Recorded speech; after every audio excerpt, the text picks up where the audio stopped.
You shall not commit adultery.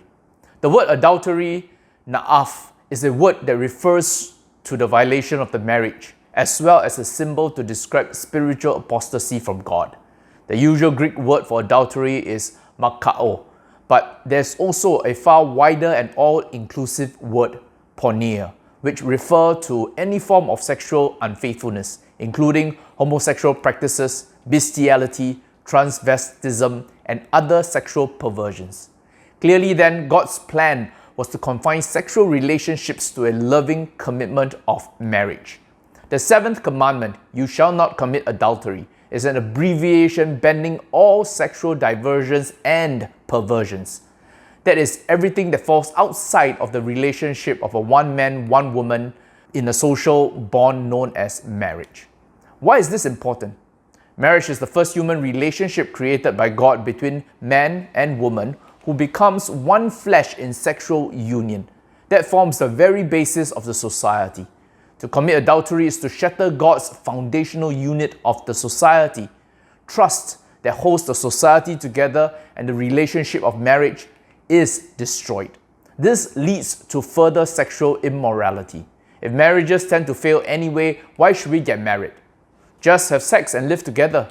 Well then, why must we be restricted to just one sexual partner? Well then, why must it be between the opposite sex?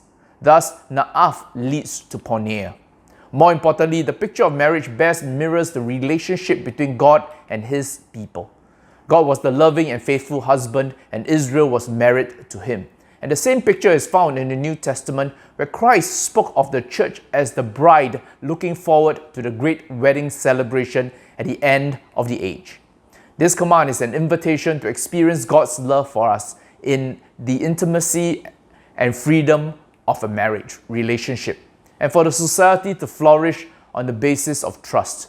However, it also reveals how far all of us have fallen from God's desire, especially when Jesus revealed to us when we lust in our hearts, we already commit adultery. Thus, we are all led to the gospel. The punishment for adultery in the Old Testament was death.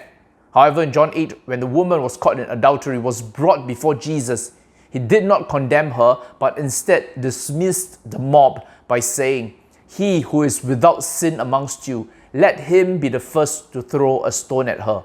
And then when she was left alone with him, Jesus said, "There is no one left to condemn you. Go and sin no more."